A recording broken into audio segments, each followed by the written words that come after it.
یہ آفس ہے، تمہارا روم نہیں۔ نشا نے غصے سے غراتے ہوئے کہا، یہ میرا آفس ہے۔ احتشام نے فوراً تصحیح کی۔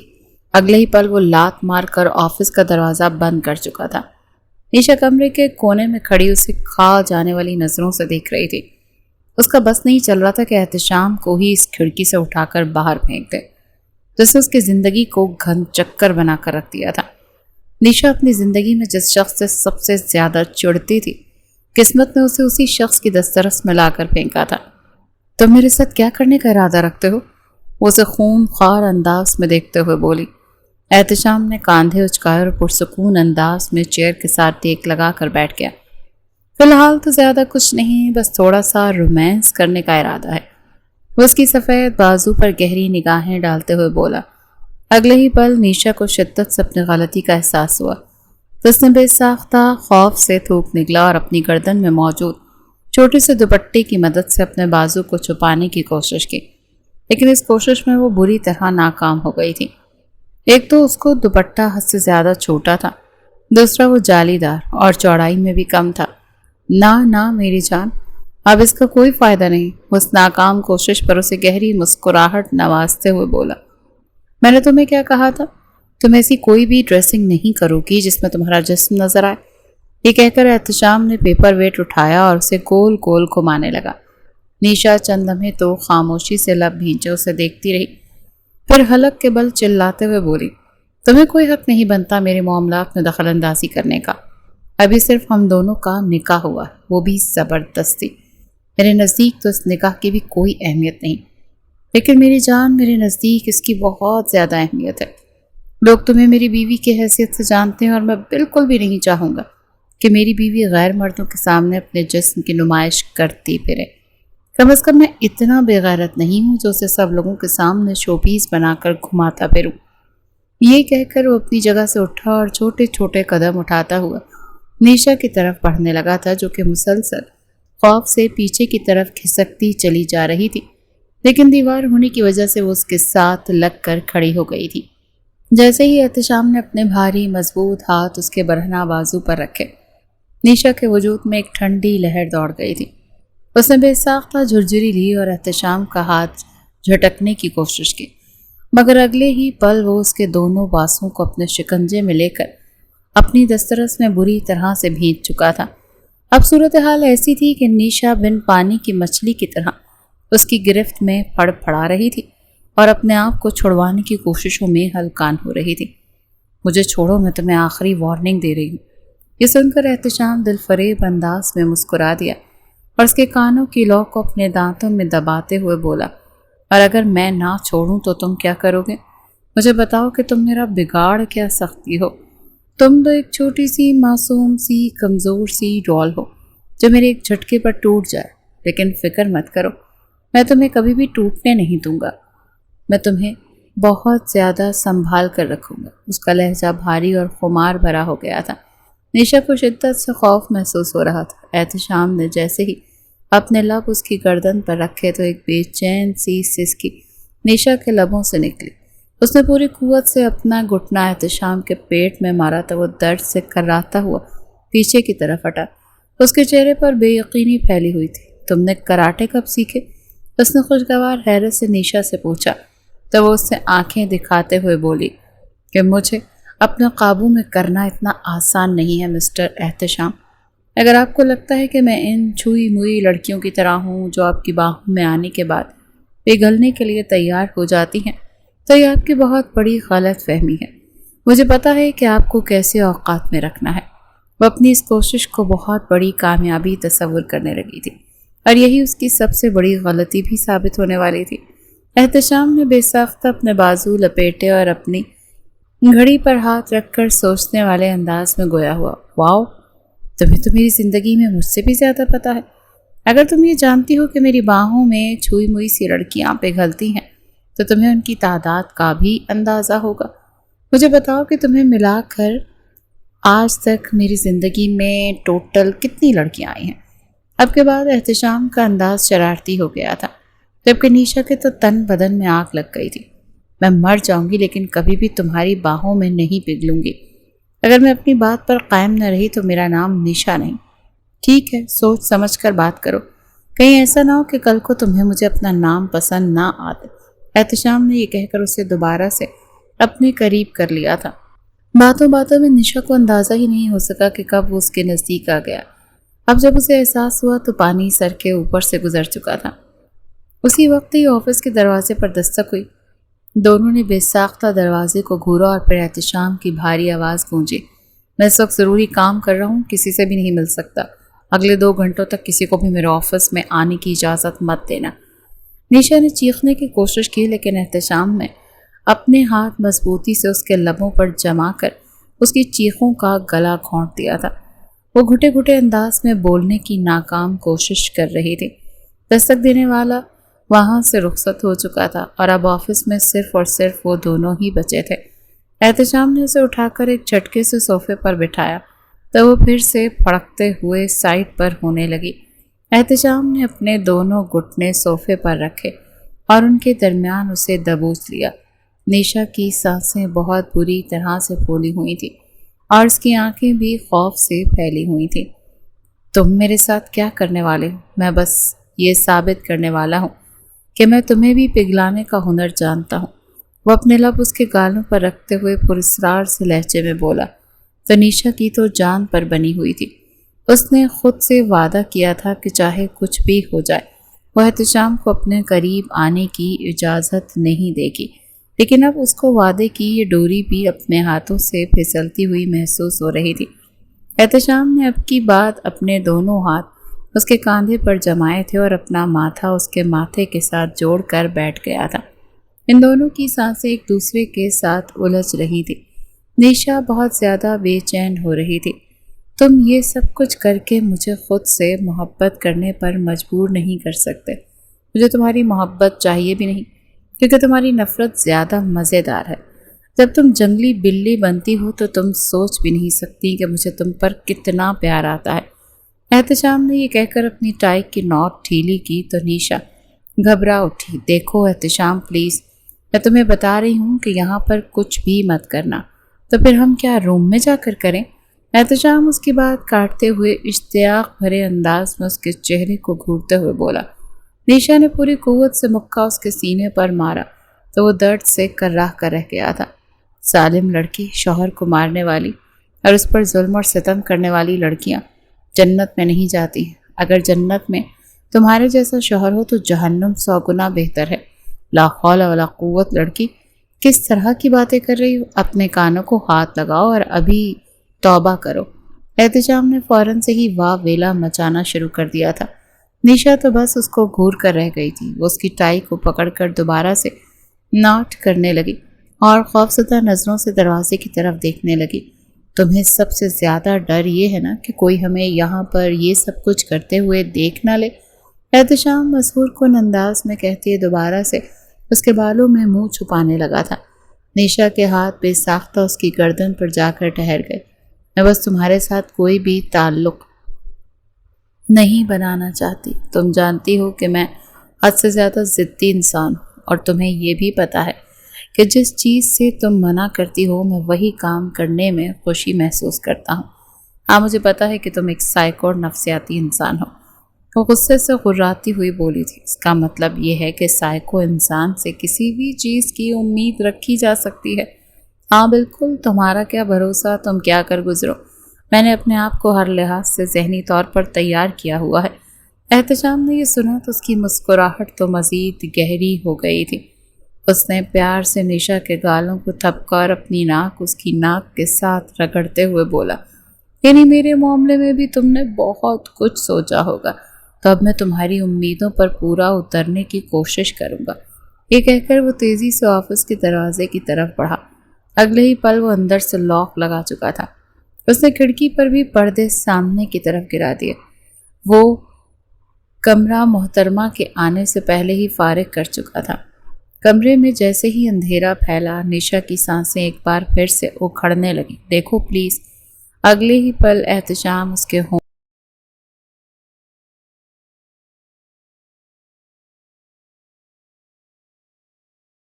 طور پر اس کی کالر پر جا کر اٹک گئے تھے اور پھر وہیں پر ہی ڈھیلے پر نشا کی گود میں آ کر گر گئے تھے۔ احتشام بہت ہی شدت اور جنونیت سے اس کے ہونٹوں کو چومے جا رہا تھا۔ کبھی وہ اس کے نچلے ہونٹ کو کاٹتا تو کبھی اوپر والے ہونٹ کو اپنی دسترس میں لیتا۔ اس دوران نیشا کی حالت غیر ہونے لگی تھی اور اس کی سانسیں بھی بہت زیادہ چڑھ گئی تھیں۔ جب اس کا دم گھٹنے لگا تو اس نے پوری قوت سے احتشام کو خود سے پیچھے دھکیلا، لیکن اس میں بھی ناکام ہو گئی۔ پلیز، وہ اس سے ذرا سا دور ہوتے ہوئے بولی۔ اس دوران احتشام کے لب اس کے گالوں کو اور اس کی گردن کو چوم رہے تھے۔ نیشا نے اس کے ہونٹوں پر یکدم ہی ہاتھ رکھا تو وہ تھم گیا اور سوالیہ انداز میں اس کی طرف دیکھنے لگا۔ کیا مسئلہ ہے تمہیں؟ مجھے ڈسٹرب کیوں کر رہی ہو؟ وہ مصنوعی خفگی سے گویا ہوا۔ میں یہاں پر کام کرنے کے لیے آئی ہوں اور یہ آفس بھی کام کرنے کے لیے ہی ہے۔ یہ ہمارا بیڈ روم ہرگز نہیں ہے۔ بیڈ روم میں تم کون سا کچھ کرنے کی اجازت دیتی ہو؟ وہاں پر بھی تو ترساتی ہی رہتی ہو۔ اسی لیے میں نے سوچا ہے کیوں نہ آفس میں ہی ان لمحات کا فائدہ اٹھایا جائے۔ اب مجھے دوبارہ سے ڈسٹرب مت کرنا۔ تم قربت کے لمحات میں بار بار باتیں کر کے مجھے تنگ کرتی ہو۔ احتشام ایک بار پھر سے بہکنے لگا تھا۔ اس نے محترمہ کی ٹی شرٹ سے ٹائی نکال کر دور پھینکی تو بے ساختہ چلا اٹھی۔ یہ تم کیا کر رہے ہو؟ جب میں باہر نکلوں گی تو لوگ کیا سوچیں گے؟ لوگوں کو پتا ہے کہ ہم دونوں میاں بیوی ہیں اور وہ تو ابھی بھی بہت کچھ سوچ رہے ہوں گے کیونکہ ہم دونوں ایک کمرے میں کافی دیر سے بند ہیں۔ احتشام شرارتی انداز میں بولتا ہوا اس کے گالوں کو کاٹنے لگا تھا۔ ایک درد بھری سی اس کی نیشا کے لبوں سے نکلی اور وہ بری طرح سے پھڑ پھڑا کر رہ گئی۔ تم ایک بہت ہی بدتمیز اور بے شرم انسان ہو۔ اگر مجھے پہلے ہی اس چیز کا اندازہ ہوتا تو میں کبھی بھی تمہارے آفس میں جاب کرنے کی حامی نہ بھرتی۔ میری جان، تم جہاں کہیں بھی جاتی میں خود بھی وہیں چلا آتا۔ اگر تمہارے لیے مجھے کسی اور کے آفس میں جاب کرنی پڑتی نا، تب بھی مجھے کوئی مسئلہ نہیں تھا۔ میں بس یہ آفس والا رومانس مس نہیں کرنا چاہتا تھا۔ احتشام نے یہ کہہ کر اس کی شرٹ کے بٹن کھولنا شروع کر دیے۔ نیشا نے پوری قوت سے اس کے ہاتھوں کو اپنے شکنجے میں لیا اور اپنی انگلیاں اس کی انگلیوں میں پھنسا لی۔ احتشام نے شوخ انداز میں نیشا کو دیکھا۔ اب کیا میری بیوی کا میرے ساتھ رومانس کرنے کا ارادہ ہے؟ میں جانتا تھا کہ تم خود کو روک ہی نہیں پاؤ گی۔ چلو شاباش، مجھے جلدی سے کس کرو۔ وہ اس کی غیر ہوتی ہوئی حالت کا بھرپور لطف لے رہا تھا، جبکہ نیشا کا دل کر رہا تھا وہ دھاڑیں مار مار کر رونا شروع کر دے۔ میں بس تمہیں یہ کہہ رہی ہوں مسٹر کہ مجھے تنگ مت کرو اور پلیز میرے اوپر سے اٹھو۔ میری ٹانگیں ٹوٹنے لگی ہیں۔ ایک تو خود بھاری سانڈ جیسے ہو اور دوسرے کو بھی اپنے جیسا ہی سمجھ رہے ہو۔ اس نے احتشام کو اپنی تھائیس کے اوپر سے ہٹانا چاہا تو احتشام نے اسے اٹھا کر اپنی گود میں بٹھا لیا۔ اب ٹھیک ہے میری جان، اب تو تمہیں کوئی مسئلہ نہیں ہے۔ اس دوران احتشام اس کی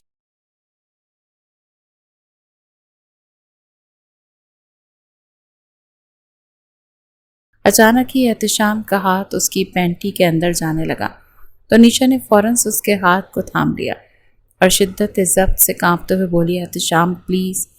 وہ اس کو التجا کرتی ہوئی نظروں سے دیکھ رہی تھی، لیکن احتشام کو ہوش ہی کہاں تھا۔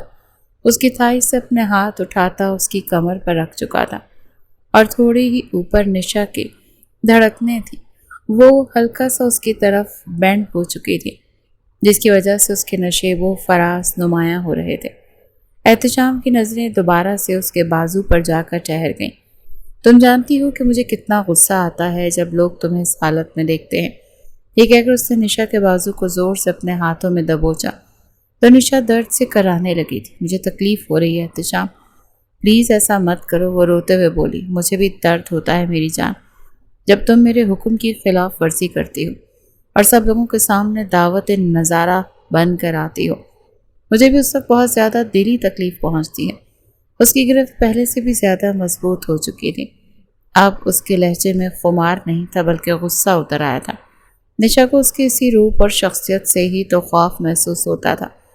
وہ شخص بہت ہی انپریڈکٹیبل تھا، کبھی بہت زیادہ غصے میں آ جاتا اور کبھی حد سے زیادہ پیار لٹانے لگتا، لیکن تھوڑی ہی دیر پہلے ان دونوں کے درمیان جو کچھ بھی ہو رہا تھا نیشا جانتی تھی کہ آخر میں اسے احتشام کا غصہ ہی سہنا پڑے گا۔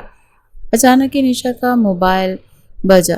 مجھے جانا پڑے گا، مجھے میری دوست کی کال آ رہی ہے۔ تم اس وقت تک یہاں سے نہیں جا سکتی جب تک کہ تم اپنے شوہر کو خوش نہیں کرتی۔ تم نے مجھے بہکایا ہے اور اب تم ہی میرے اندر لگی ہوئی اس آگ کو ختم کرو گے، اسے دوبارہ سے اپنی گود میں مخصوص جگہ پر بٹھاتے ہوئے بولا تھا۔ نشا کی خوف سے چیخیں نکل گئی تھی، جس کا احتشام نے فوراً ہی گلا گھونٹ دیا تھا۔ تم میرے ساتھ ایسا کیسے کر سکتے ہو؟ میرا صرف اتنا ہی تو قصور ہے کہ میں نے یہ خوف بازو والی شرٹ پہن لی ہے۔ میں نے کون سا کوئی بڑا گناہ کر دیا؟ میری جان، میرے نزدیک یہ گناہ ہی ہے، اور تمہیں تو شکر ادا کرنا چاہیے کہ میں تمہیں سزا نہیں دے رہا، بلکہ اپنی غلطی کو سدھارنے کے لیے ایک چھوٹا سا موقع دے رہا ہوں۔ تمہیں صرف اور صرف اپنے شوہر کو خوش کرنا ہے اور میری اس غصے کو ٹھنڈا کرنا ہے۔ اس کے دونوں ہاتھوں کو اپنے سینے پر رکھتے ہوئے بولا۔ نشا کی انگلیاں بے ساختہ اس کے سینے کے بالوں کے ساتھ ٹچ ہوئی تھی۔ اس نے غصے سے ان بالوں کو ہلکا سا کھینچا تو احتشام کر رہ گیا۔ میں تو تمہارے ناخنوں کی چن برداشت کرنے کے لیے بے قرار ہوں۔ تم سوچ بھی نہیں سکتی ہو کہ میں کتنا ایکسائٹڈ ہوں۔ یہ کہہ کر احتشام نے اپنی شرٹ کے بٹن کھولنا شروع کر دیے تھے۔ تم کیا کرنے والے ہو احتشام؟ دیکھو، میں تمہیں آخری بار بتا رہی ہوں کہ ہم لوگ آفس میں موجود ہیں۔ میری جان، میں بھی اب تمہیں آخری بار وارن کر رہا ہوں کہ اب دوبارہ تمہاری آواز نکلی تو زندگی میں کبھی بھی بولنے کے قابل نہیں رہو گی۔ وہ اپنی انگلی مضبوطی سے اس کے ہونٹوں پر جماتے ہوئے بولا تھا۔ نشا بالکل سن ہو گئی تھی۔ احتشام نے مکمل طور پر اپنی شرٹ اتار کر دور اچھال دی تھی اور اسے اپنے مزید نزدیک کر لیا تھا۔ احتشام نے اسے زور سے ہک دیا تو دونوں کے نشا کی دھڑکنیں درد کرنے لگی تھی اور وہ مسلسل آہو بکا کر رہی تھی، لیکن احتشام کو پرواہی کہاں پر تھی۔ وہ تو اس کے جسم کی گرمی کو محسوس کر کے مزید جنونی ہوتا جا رہا تھا۔ اگلے ہی پل احتشام نے اس کی گردن پر اپنے لب رکھ دیے اور اس کی گردن کو ہلکا ہلکا کاٹنے لگا۔ اس دوران نشا کی سسکیاں بلند ہو رہی تھیں، جو کہ احتشام کو اور بھی زیادہ جنونی بنا رہی تھی۔ تم بہت حسین ہو، اس کی دھڑکنوں کو اپنے حصار میں لیتے ہوئے بولا تھا، اور تم ایک بہت ہی ظالم انسان، مجھے حد سے زیادہ زہر لگتے ہو۔ اگر مجھے تم سے جان چھڑوانے کا موقع ملے، تمہیں تم سے دور جانے میں ایک سیکنڈ بھی نہیں لگاؤں گی۔ احتشام کے لب پھر سے عجیب سے انداز میں مسکرا اٹھے۔ اور تم جانتی ہو کہ میں ایسا کبھی نہیں ہونے دوں گا۔ اس نے اسے اٹھا کر اپنے پاس کھڑا کیا اور خود بھی اس کے قریب جا کر کھڑا ہو گیا۔ وہ بہت مشکل احتشام کے کاندھے تک آتی تھی۔ احتشام نے ایک بار پھر سے اسے اپنے نزدیک کیا، اس کی کمر پر ہاتھ پھیرنے لگا۔ نشا محسوس کر رہی تھی کہ وہ اپنے دائیں ہاتھ سے آہستہ آہستہ اس کی شرٹ کے بٹن کھول رہا ہے، جبکہ احتشام کا بایاں ہاتھ مسلسل اس کی پشت پر چل رہا تھا۔ وہ بری طرح سے بے بس ہو گئی تھی۔ کبھی وہ اس کی گستاخیوں پر سسکیاں بھرتی، کبھی اسے دور بھاگنے کی کوشش کرتی، لیکن احتشام اس کی تمام تر کوششوں کو ناکام بنا کر اسے دوبارہ سے اپنے اندر بھینچ چکا تھا۔ جیسے ہی احتشام نے اس کی شرٹ کو مکمل طور پر کھولا، نشا نے فوراً اپنے بازوؤں سے اپنے آپ کو چھپانے کی کوشش کی اور اپنی آنکھوں پر ہاتھ رکھ لیے، جنہیں احتشام نے بے دردی سے ہٹایا اور اسے اپنی آنکھوں میں دیکھنے پر مجبور کر دیا۔ نشا سے یہ بھی زیادہ دیر تک ممکن نہ ہو سکا، کیونکہ احتشام کی آنکھوں میں ایک عجیب سی چمک تھی۔ وہاں پر اس کی جنونیت کی آگ دہک رہی تھی۔ میں نے فیصلہ کر لیا ہے، میں اگلے ہی مہینے ہم دونوں کی رخصتی کرواؤں گا۔ تمہیں جاب کرنے کا شوق تھا، اور جہاں تک مجھے لگتا ہے 3 ہفتے کافی ہوتے ہیں۔ اب اس کے بعد تمہیں گھر اور مجھے سنبھالنا ہوگا۔ اور ہاں، مجھے یاد آیا، بچوں کی ایک ٹیم بھی تمہارے ذمہ ہوگی۔ وہ اس کے ہونٹوں پر اپنا انگوٹھا پھیرتا ہوا بولا تھا، اور پھر تھوڑی ہی دیر میں اس کے نچلے ہونٹ کو بے دردی سے مسلنے لگا۔ نشا نے بھیگی ہوئی آنکھوں سے اس کے چہرے کو شکایتی انداز میں دیکھا۔ میری جان، مجھے اس طرح نہ دیکھا کرو، تم جانتی ہو نا کہ پھر سے میں بے قابو ہو جاتا ہوں۔ تم ایک بہت ہی برے انسان ہو۔ یہ کہہ کر اس نے باقاعدہ طور پر اپنا چہرہ دونوں ہاتھوں میں چھپا کر پھوٹ پھوٹ کر رونا شروع کر دیا تھا۔ احتشام نے گہری سانس خارج کی۔ یقیناً اس کی بیوی کے لیے آج کی ڈوز کافی تھی۔ اس نے دوبارہ سے محترمہ کے بٹن بند کرنا شروع کر دیے اور سنجیدہ ہو گیا۔ اسے احتیاط سے صوفے پر بٹھانے کے بعد اس نے اٹھا کر اپنی شرٹ بھی پہن لی اور شیشے میں جا کر اپنا حلیہ درست کرنے لگا۔ زمین سے اٹھا کر دوپٹہ اس نے دوبارہ سے محترمہ کے گلے میں ڈالا اور اپنی جیکٹ اٹھا کر اس کے کاندھوں پہ ڈال دی۔ تم یہاں پچھلے راستے سے باہر نکل جانا اور گاڑی میں بیٹھ کر میرا انتظار کرنا۔ میں تھوڑی ہی دیر میں وہاں پر آ رہا ہوں۔ میں نے تمہیں اپنے ساتھ یہیں پر لے کر جانا ہے، بھاگنے کی کوشش مت کرنا، وہ انگلی اٹھا کر اسے دھمکی دیتے ہوئے بولا تھا۔ نشا نے یہ سنا تو زور زور سے ہاں میں سر ہلانے لگی۔ اس کا بازو لال ہو چکی تھی اور وہ بس کسی طرح سے یہاں سے فرار ہونا چاہتی تھی۔ جیسے ہی احتشام نے اس کے لیے پچھلی سائڈ کا دروازہ کھولا، وہ دم دبا کر بھاگی تھی۔ احتشام اس کی سپیڈ پر بھی زیر لب مسکرا دیا تھا۔ جب وہ اپنے کام مکمل کر کے نیچے گیا تو محترمہ کی گاڑی کہیں پر بھی موجود نہیں تھی۔ احتشام کے ماتھے پر ایک بار پھر سے لاتعداد بل پڑ گئے تھے۔ اس نے مضبوطی سے اپنی مٹھیوں کو بھینچا اور اپنے اندر اٹھتے ہوئے لاوے پر قابو پانے کی کوشش کی۔ یہ لڑکی بہت اچھے طریقے سے جانتی تھی کہ مجھے مس کمٹمنٹ کرنے والے لوگوں سے شدید نفرت ہے، لیکن پھر بھی یہ جان بوجھ کر وہی کام کرتی ہے جو مجھے زہر لگتا ہے۔ میری جان تمہیں سارے حساب کتاب گھر واپس آ کر ہی برابر کروں گا۔ دوسری طرف جب نشا اپنے گھر پہنچی تو اس کی حالت بہت زیادہ خراب تھی۔ اس کی ماں نے دیکھا تو پوچھے بغیر نہ رہ سکی، ارے نشا یہ کیا حال بنایا ہوا ہے اپنا؟ مجھ سے نہیں بلکہ اپنا اس وحشی درندے بھتیجے سے جا کر پوچھیں۔ زندگی عذاب بنائی ہوئی ہے اس نے میری، نہ گھر میں سکون کی سانس لینے دیتا ہے مجھے اور نہ ہی آفس میں۔ مانور جو کہ پاپڑ کھاتی ہوئی باہر نکل رہی تھی، نشا کی بات سن کر اپنا چہرہ جھکانے پر مجبور ہو گئی کیونکہ نشا کی حالت پر اسے بہت زیادہ ہنسی آ رہی تھی۔ آمنہ بیگم نے سوالیہ انداز میں مانور کو دیکھا اور ابرو اچکا دیے۔ مانور نے فوراً ہی پاپڑوں کا شاپر ان کے سامنے لہرایا جہاں پر لکھا ہوا تھا اور ابرو اچکا دیے۔ مانور نے فوراً ہی پاپڑوں کا شاپر ان کے سامنے لہرایا جہاں پر لکھا ہوا تھا مانور اور وحشی درندہ۔ آمنہ بیگم پھر بھی نہیں سمجھی تھی۔ ارے کس طرح کے پاپڑ کھاتی رہتی ہو تم؟ 1000 بار سمجھایا ہے میں نے تمہیں کس طرح کی فضول چیزیں نہ کھایا کرو، اور جلدی سے جا کر اپنی کزن کو دیکھو اس سے مسئلہ کیا ہوا ہے۔ کبھی کبھار تو مجھے اس سے ڈر ہی لگتا ہے، جس طرح کی اس کی حرکتیں ہیں کہیں ایسا نہ ہو کہ دوسرے ہی دن اس کو اس کا شوہر گھر واپس بھیج دے۔ آمنہ بیگم اپنا ماتھا پیٹتی ہوئی دوبارہ سے کچن میں چلی گئی تھیں، جبکہ مانور پاپڑوں سے انصاف کرتی ہوئی تیز قدم اٹھاتی نشا کے کمرے کے اندر داخل ہونے لگی، مگر دروازہ اندر سے لاک تھا۔ ابھی اور اسی وقت یہاں سے دفع ہو جاؤ، تم بھی مجھے کسی سے بھی بات نہیں کرنی ہے۔ اندر سے نشا کی چنگھاڑتی ہوئی آواز آئی۔ مانور نے بے ساختہ اپنے کانوں میں انگلی گھسا دی تھی۔ بھلائی کا تو زمانہ ہی نہیں ہے، ایک تو میں اس پر بیتنے والے 365 ڈیز والی مووی سننے اور درد بانٹنے کے لیے آئی تھی، دوسرا یہ مجھے ہی گالیوں سے نواز رہی ہے۔ خیر مجھے کیا، میری بلا سے بھاڑ میں جائے، لیکن جب کل کو شادی ہوگی تو میرے پاس ہی ٹپس لینے کے لیے آیا کریں گی۔ مانور حویلی کی سب سے بڑی بیٹی تھی، جس کی شادی کو تقریباً 5 سال گزر چکے تھے۔ وہ اپنے شوہر کے ساتھ امریکہ میں سیٹلڈ تھی اور ابھی شادی کے سلسلے میں ہی پاکستان آئی ہوئی تھی۔ جس لڑکی کی بھی شادی ہونے لگتی تھی اس کا مانور سے ہی رابطہ کروایا جاتا تھا، جو بڑی باجیوں کی طرح لڑکیوں کو نصیحتیں کرتی تھی، حالانکہ خود اس کی زندگی کے بہت ہی فلاپ چل رہی تھی۔ دراصل یہ کہانی کا ڈارک پہلو تھا جس پر زیادہ لوگ روشنی نہیں ڈالتے۔ جب نشا نے محسوس کیا کہ اب باہر کوئی بھی نہیں ہے تو وہ گہری سانس خارج کرتے ہوئے تھکے ہوئے انداز میں بیڈ پر گر گئی تھی۔ اس کے سر میں بہت درد ہو رہا تھا، اس سے سویا بھی نہیں جا رہا تھا۔ ٹائم پاس کرنے کے لیے اس نے اپنا موبائل اٹھایا تو وہاں پر ایک نوٹیفیکیشن شو ہوا تھا۔ دراصل اس نے فیک آئی ڈی سے احتشام خانزادہ کے ایک پبلک اکاؤنٹ کو فالو کیا ہوا تھا۔ وہ شخص انسٹاگرام پر بہت زیادہ فیمس تھا اور اس کے لاکھوں اس کے حساب سے فالوورز، جن میں سے ایک بڑی تعداد لڑکیوں کی تھی۔ آج اس کے شوہر نے دن کے وقت ایک سٹوری ڈالی تھی جس میں وہ ایک لڑکی کے ساتھ کھانا کھا رہا تھا۔ یہ دیکھ کر نشا کا ہاتھ ایک پل کے لیے کانپا تھا۔ اس نے غصے سے موبائل سائٹ پر پھینک دیا اور اپنا چہرہ دونوں ہاتھوں میں چھپا کر پھر سے دھاڑے مار مار کر رونے لگی تھی۔ تم مجھے زہر لگتے ہو احتشام خانزادہ، اسی وجہ سے میرا تم سے بات کرنے کا اور تمہارے نزدیک آنے کا بالکل دل نہیں کرتا۔ میں کیسے ایک ایسے شخص کو قبول کر سکتی ہوں جو میرے علاوہ باقی عورتوں کو بھی وقت دیتا رہے۔ دراصل احتشام خانزادہ ایک بہت بڑا بزنس مین اور بزنس ٹائکون تھا۔ اس کے ساتھ ساتھ وہ سیاست میں بھی بہت زیادہ ان تھا۔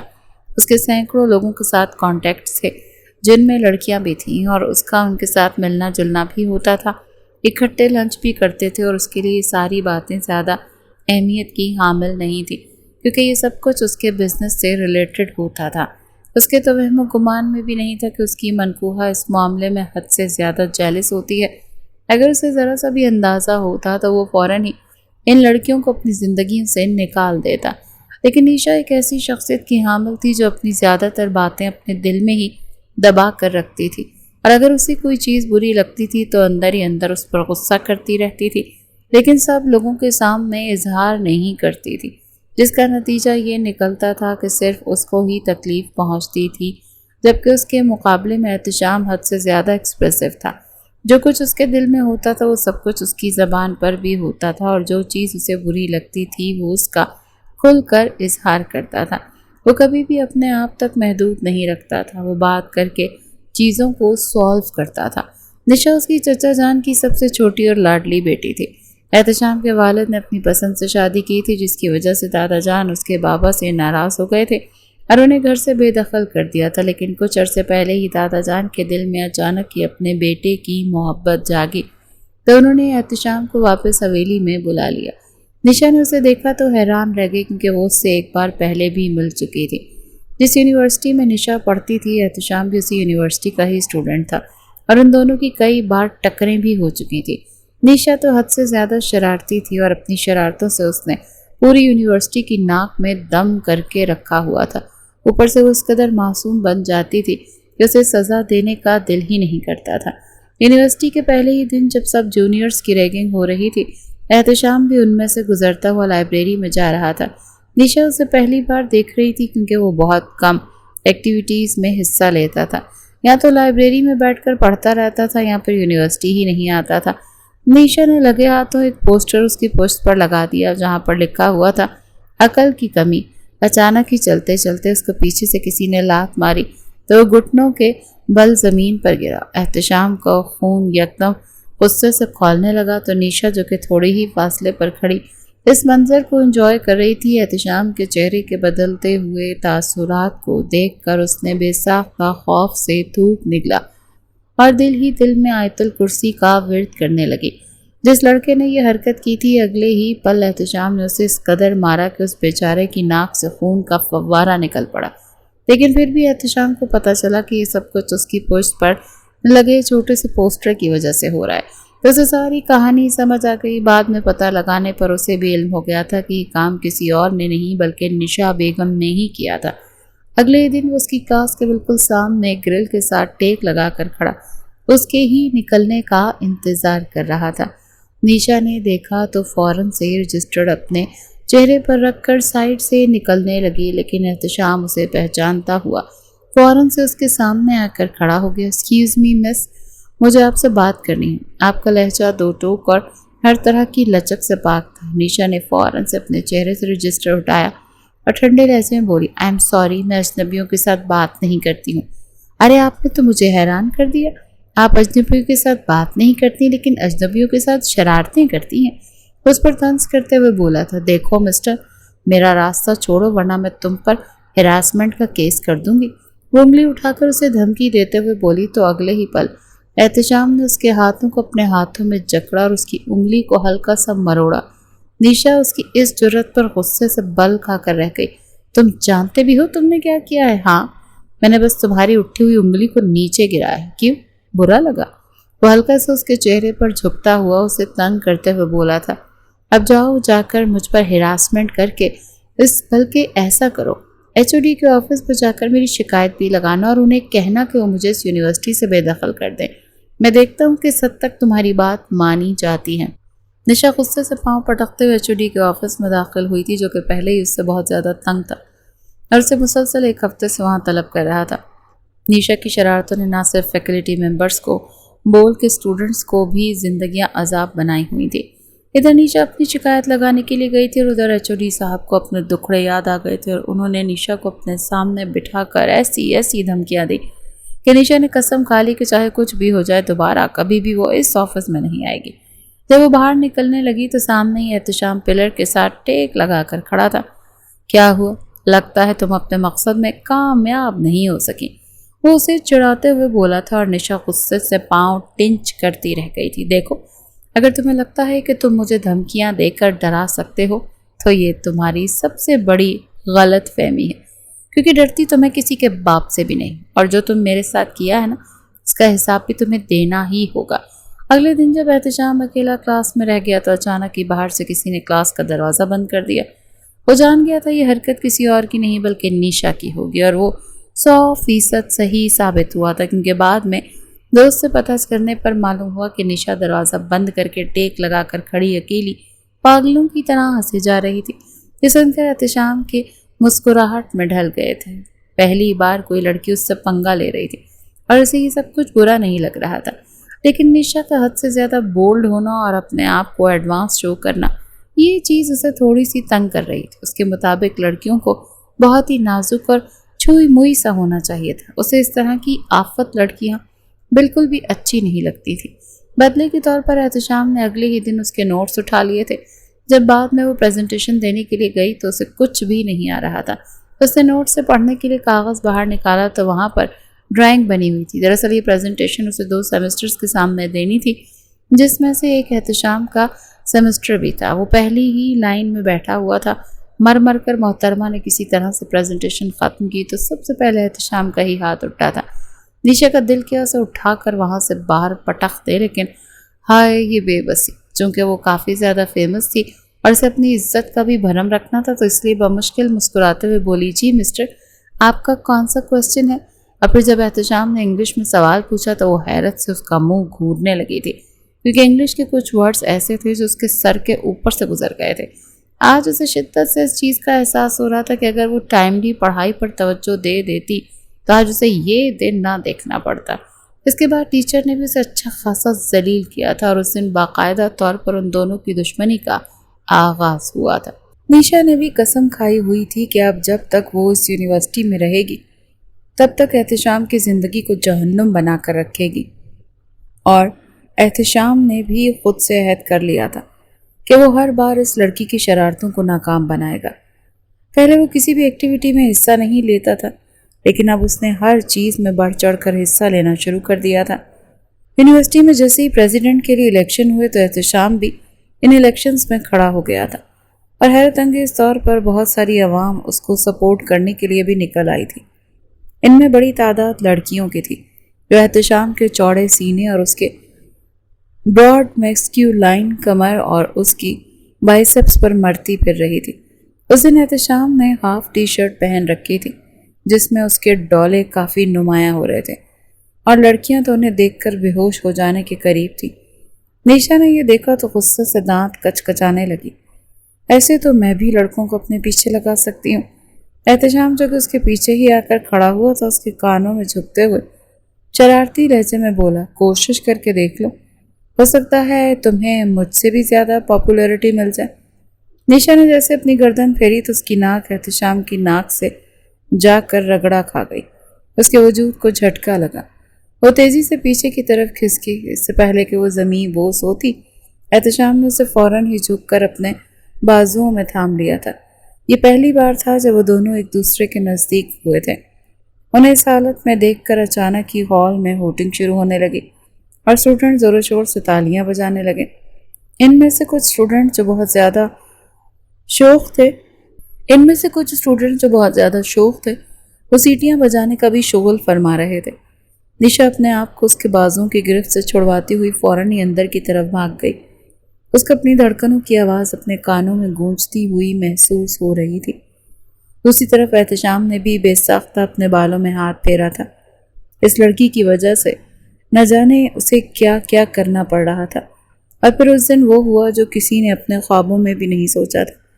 نیشا جو کہ ہر بار ہی الیکشن جیتا کرتی تھی، اس بار بری طرح سے الیکشن ہار گئی، کیونکہ آدھی سے زیادہ عوام نے احتشام کو ہی سپورٹ کیا تھا، اور اگلے ایک ہفتے تک وہ صدمے کے مارے یونیورسٹی نہیں آ سکی۔ اس کے بعد دوبارہ سے یونیورسٹی میں ایک ایونٹ ہوا تھا جسے نیشا ارینج کرنا چاہتی تھی، لیکن احتشام وہاں پر بھی انٹر ہو گیا تھا، جس کی وجہ سے اسے حد سے زیادہ زہر لگنے لگا تھا۔ اب تو وہ احتشام کو دیکھتی تو غصے سے اپنا راستہ پھیر لیتی تھی۔ اس نے اس دن خدا کا لاکھ لاکھ شکر ادا کیا تھا جس دن احتشام یونیورسٹی میں آخری دن تھا، لیکن یہ بات بھی تھی کہ احتشام کے جانے کے بعد وہ کافی زیادہ بور ہونے لگی تھی اور اس کے پاس شغل لگانے کے لیے کوئی بھی نہیں تھا، نہ ہی کوئی ایسا بچہ تھا جس کے ساتھ وہ شرطیں لگاتی۔ باقی کی ڈگری اس نے مر کر پوری کی تھی، اور ادھر جہاں تک احتشام کا سوال تھا وہ لڑکی اس کے حواسوں پر مکمل طور پر طاری ہو چکی تھی۔ اس نے خود سے عہد کیا تھا کہ جیسے ہی وہ بزنس کو اسٹیبلش کرے گا تو سب سے پہلے اس لڑکی سے نکاح کرے گا اور اسے اپنی زندگی میں شامل کرے گا۔ وہ اس کی پہلی محبت تھی، بلکہ یہ کہنا زیادہ مناسب ہوگا کہ وہ اس کی پہلی نظر کی محبت تھی، اور پھر قسمت بھی اس پر مہربان ہو گئی۔ جیسے اسے دادا جان کی طرف سے بلاوا آیا تو اس پر یہ راز آشکار ہوا کہ نیشا اس کے چچا جان کی بیٹی ہے، تو اس کا دل کیا کہ وہ بھنگڑے ڈالنا شروع کر دے۔ ادھر نیشا کی شکل دیکھنے والی تھی، 2 دن تک تو اس نے احتشام سے بات ہی نہیں کی تھی۔ تیسرے دن وہ خود ہی اس کے برابر میں آ کر کھڑا ہوا تھا۔ کیسی ہیں بیگم صاحبہ؟ جیسے اس نے یہ الفاظ ادا کیے تو پانی فوارے کی صورت میں نیشا کے منہ سے نکلا، تم ہوش میں تو ہو؟ جانتے بھی ہو کیا کہہ رہے ہو؟ میں تو پورے ہوش و حواس میں ہوں، وہی بتا رہا ہوں جو تھوڑی ہی دیر پہلے میں نے اپنے بڑوں سے سنا۔ نیشا کی ڈگری بھی پوری ہو چکی تھی اور وہ نوکری کرنا چاہتی تھی، لیکن دادا جان نے بیچ میں اس کی شادی کا پنگا رکھ دیا تھا اور یہ شرط بھی رکھی تھی کہ جب تک تمہارا نکاح نہیں ہو جاتا تم نوکری نہیں کر سکتی۔ پھر جب احتشام کے ساتھ اس کا نکاح ہوا تو دادا جان نے ایک اور شرط رکھ دی، اب تمہیں نوکری بھی احتشام کی کمپنی میں کرنی ہوگی۔ پہلے تو نیشا زبردستی کی شادی پر دل برداشتہ ہو گئی تھی، اور اب اس چیز پر بہت زیادہ غصہ تھا کہ کسی نے اس کی مرضی پوچھنا بھی گوارا نہیں کیا۔ سب نے اسے یہی کہہ رہے تھے کہ احتشام سے بہتر انسان تمہیں اس دنیا میں نہیں مل سکتا۔ وہ ان کو بتانا چاہتی تھی کہ اسے احتشام جیسا آدمی چاہیے ہی نہیں۔ وہ اپنی زندگی کو حد سے زیادہ پرائیویٹ رکھتی تھی، جبکہ احتشام اپنی ہر چیز پبلکلی شو کرتا تھا۔ اسی وجہ سے وہ اس سے چڑھتی تھی اور دور بھاگتی تھی، جان بوجھ کر وہ کام کرتی تھی جس سے احتشام کو غصہ آتا تھا۔ رات کو جب احتشام حویلی میں پہنچا تو اس کی نگاہیں چاروں طرف سے بھٹک رہی تھی اور نیشا کو تلاش کر رہی تھی۔ تمہاری کزن کہاں پر ہے؟ اسے مانور کو دیکھتے ہی سوال کیا تو وہ اسے آنکھیں چھوٹی چھوٹی کر کے گھورتے ہوئے بولی، میری کزن کا ایک نام ہے نیشا، تم اس کا نام لے کر بھی مجھ سے یہ سوال پوچھ سکتے ہو؟ یہ سن کر وہ اطمینان سے کرسی کے ساتھ ٹیک لگا کر بیٹھ گیا۔ ویسے اس حویلی میں سب لوگ سیدھی بات کا الٹا جواب کیوں دیتے ہیں؟ مانور نے اس بار اس کی بات کو مکمل طور پر اگنور کیا اور اپنی کونیاں ٹیبل پر ٹکا کر ہلکا سا اس کی طرف جھکتے ہوئے بولی۔ مانور نے اس بار اس کی بات کو مکمل طور پر اگنور کیا اور اپنی کونیاں ٹیبل پر ٹکا کر ہلکا سا اس کی طرف جھکتے ہوئے بولی، تم ان چیزوں پر فوکس کرنے کے بجائے اپنی بیوی پر توجہ دو، آپ بے فکر ہو جائیں۔ میری ساری توجہ میری بیوی کی طرف ہوتی، اس نے بے ساختہ اپنے بالوں میں ہاتھ پھیرتے ہوئے کہا۔ مانور طنزیہ انداز میں مسکرا دی، مجھے تو ایسا کچھ بھی نہیں لگتا، اگر تم اس کی طرف توجہ دیتے ہوتے تو تم لوگوں میں انڈرسٹینڈنگ ہوتی۔ وہ یہ کہہ کر اپنا سر جھٹک کر وہاں سے چلی گئی۔ احتشام نے بعد میں نیشا کے کمرے میں بھی جا کر چیک کیا لیکن وہ وہاں پر بھی نہیں تھی۔ بعد میں دادی جان سے پتہ کرنے پر معلوم ہوا کہ وہ کزنوں کے ساتھ بیڈمنٹن کھیل رہی ہے۔ احتشام نے بے ساختہ غصے سے مٹھیاں بھینچ لیں۔ اسے نیشا کا اپنے میل کزنز کے ساتھ بیڈمنٹن یا کرکٹ کھیلنا بالکل بھی پسند نہیں تھا۔ فی الحال تو اسے سب سے زیادہ غصہ اس چیز پر آ رہا تھا کہ اس نے نیشا کو اپنے ساتھ اسپورٹ کلب میں چلنے کی پیشکش کی تھی اور وہ اس کے ساتھ گیم کھیلنا چاہتا تھا۔ اسے ہائیکنگ اور دوسری جگہوں پر بھی جانے کے لیے کہہ چکا تھا، لیکن ہر بار نیشا اس کو ٹال دیتی تھی یا پھر مکر جاتی تھی، اور ابھی وہ پھر سے اپنے کزنوں کے ساتھ کھیل رہی تھی۔ یہ خیال آتے ہی وہ تیزی سے سیڑھیاں اترتے ہوئے حویلی کے اندر انہی حصے سے باہر نکل گیا۔ جب اپنی پھپھو جان کے گھر پہنچا تو وہاں پر سب کزنز نے شغل لگایا ہوا تھا۔ نیشا اس وقت سکندر کے ساتھ کھیل رہی تھی اور وہ بہت زیادہ ایکسائٹڈ تھے۔ اس کے چہرے پر مسکراہٹ پھیلی ہوئی تھی اور اس کی آنکھیں بھی خوشی سے چمک رہی تھی۔ ایک پل کے لیے احتشام کا دل ڈوب گیا، اسے خوش دیکھ کر نہیں بلکہ اپنے علاوہ اسے کسی اور کے ساتھ انجوائے کرتا ہوا دیکھ کر نہ جانے کیوں اسے جیلسی ہونے لگی تھی۔ باقی کزنوں نے جب احتشام کو دیکھا تو فوراً سے چہکتی اس کی طرف آ گئیں اور اسے کمپنی دینے لگی، لیکن احتشام کی نظریں تو بار بار بھٹک کر نیشا کی طرف جا رہی تھی اور نیشا کی ایک سائیڈ میں بھی یکدم ہی غائب ہو گئی تھی، جسے محسوس کرتے ہوئے سکندر نے فوراً ریکٹ پیچھے کی طرف ہٹا لیا تھا اور اپنی ہار تسلیم کر لی تھی۔ مجھے بھی اپنی بیگم کے ساتھ ایک گیم لگانی، نیشا وہاں سے جانے ہی لگی تھی کہ احتشام کی آواز سن کر اس کے قدم نہ چاہتے ہوئے بھی وہاں پر رک گئے۔ سارے کزنز ہوٹنگ کرنے لگے۔ احتشام اسے کھا جانے والی نظروں سے دیکھ رہا تھا۔ نیشا نے بے ساختہ خوف سے تھوک نکلا اور دوبارہ سے ریکٹ اٹھا لیا۔ دونوں کے درمیان ایک بار پھر سے گیم شروع ہو چکی تھی۔ تھوڑی دیر بھی نیشا بھی گیم میں انٹرسٹ لینے لگی تھی۔ اور اب اس کا صرف اور صرف ایک ہی موٹو تھا کہ کسی طرح سے احتشام کو ہرا دے، لیکن سامنے اس نے بھی کچی گولیاں نہیں کھیلی ہوئی تھی، وہ بھی بیڈمنٹن کا پرو پلیئر تھا۔ نشا کا جوش دیکھتے ہوئے وہ جان بوجھ کر آؤٹ ہو گیا تھا۔ اسے ہرانے کے بعد نشا پورے اعلان میں اچھلتی پھر رہی تھی کہ جبکہ باقی سارے کزنز بھی احتشام کو تنگ کر رہے تھے اور اپنے سینے پر ہاتھ رکھ کر ڈرامائی انداز میں سب سے ہارنے کی مبارکباد وصول کر رہا تھا۔ اب مجھے اور میری بیگم کو اجازت دیجیے، ہم لوگوں نے باہر جانے کا پلان بنایا تھا، ہم لوگ مزید آپ کے ساتھ نہیں دے پائیں گے۔ یہ کہہ کر احتشام نے نشا کا ہاتھ مضبوطی سے اپنے ہاتھوں میں دبوچا تو وہ درد سے تڑپ کر رہ گئی۔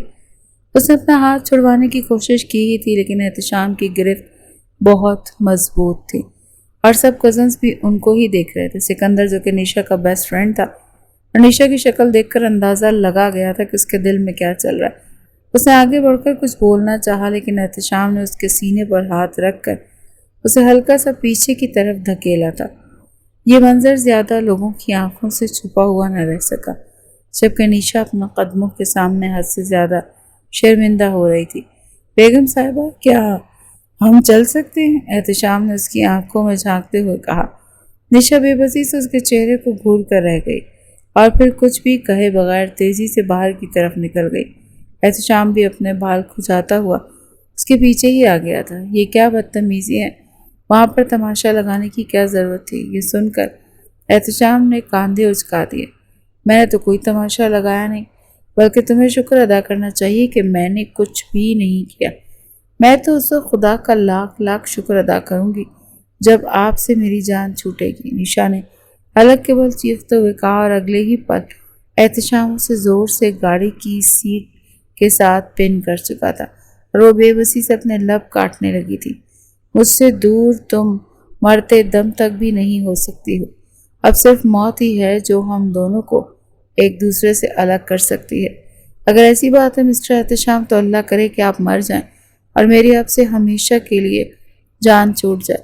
یہ کہہ کر اس نے احتشام کے سینے پر سر رکھ کر پھوٹ پھوٹ کر رونا شروع کر دیا، جبکہ احتشام کا دل ایک لمحے کے لیے دھڑکنا ہی بھول گیا۔ اگلے ہی پل اس نے غیر ارادی طور پر محترمہ کے سر پر اپنا ہاتھ رکھ کر اسے ہلکا ہلکا تھپکنے لگا۔ اس کی حرکت پر وہ پہلے سے بھی زیادہ شدت سے رونے لگی۔ اس نے احتشام کی شرٹ کو بھی اپنی مٹھیوں میں جکڑا ہوا تھا۔